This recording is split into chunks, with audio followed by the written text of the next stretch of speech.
c'est un sport inventé pour faire lever les foules. Créé en 2014 par deux Hongrois, le teqball est un mix parfait entre football et tennis de table.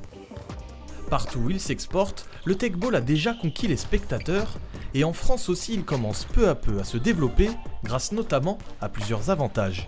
Ça peut se jouer en simple ou en double, à partir de 14 ans jusqu'à ce que tu peux. C'est à la fois un sport mix mais aussi adapté à l'handicap.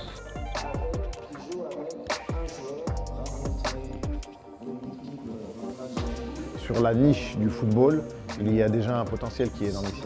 Nous, je pense qu'avec le teqball, étant donné que ça se passe sur une très petite surface, qu'au final, vous avez besoin d'être que deux pour jouer, je crois aussi qu'il va y avoir un engouement auprès de ceux qui se disent au final, je ne peux peut-être pas aller sur un terrain de foot, mais je peux aller sur un terrain de teqball.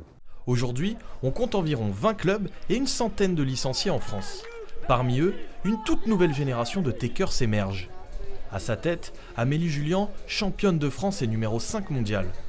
Comme beaucoup d'autres, c'est avec le foot qu'elle a découvert le teqball. À la base, je faisais du foot dans mon club et mon entraîneur de foot a découvert le teqball, a créé un club de teqball et m'a dit viens essayer, ça peut te plaire, tes techniques.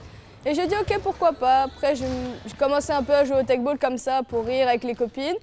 Et après, j'ai arrêté le foot pour faire du teqball. Les règles sont simples, 3 touches de balle maximum, interdiction d'utiliser 2 fois de suite la même zone du corps et obligation de faire un rebond dans la partie adverse. Le tout en 2 sets gagnants de 12 points. Mais pour être aussi acrobatique et réactif, cela demande certaines qualités. Pour moi, les qualités essentielles, c'est l'explosivité, la prise de décision, toujours être lucide. Et si on a un peu de technique, ça fait pas de mal, mais pour moi, c'est pas la qualité première pour jouer au teqball, la technique. Si on a de l'explosivité, on peut frapper très fort. On est bien sur un terrain où on se sent à l'aise physiquement. Et si en France, c'est encore peu développé, il est déjà possible pour les meilleurs de vivre de ce sport à travers le monde. Alors sur les gros tournois, les prize money sont corrects. On est sur du 50 000 $ à diviser, donc c'est correct. Le premier va gagner 1200. Et sur des petits tournois, c'est pas waouh, on peut s'améliorer quoi. Au-delà de l'argent, tous n'ont qu'un seul mot à la bouche. Mes objectifs, c'est d'être champion du monde. Je vais m'entraîner très dur pour être champion du monde. Ouais, je vis du teqball, que du teqball. Mes objectifs à court terme, c'est toujours continuer à travailler.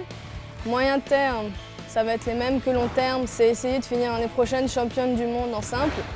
Et pour aider ces sportifs à décrocher le Saint Graal, la fédération peut désormais compter sur des soutiens de choix pour continuer à se développer. Nous avons beaucoup de partenariats aujourd'hui. Le plus important est avec la Fédération française des clubs omnisports. Ils ont cru rapidement en nous. On est encore au balbutiement, mais avec un potentiel de développement qui est juste énormissime.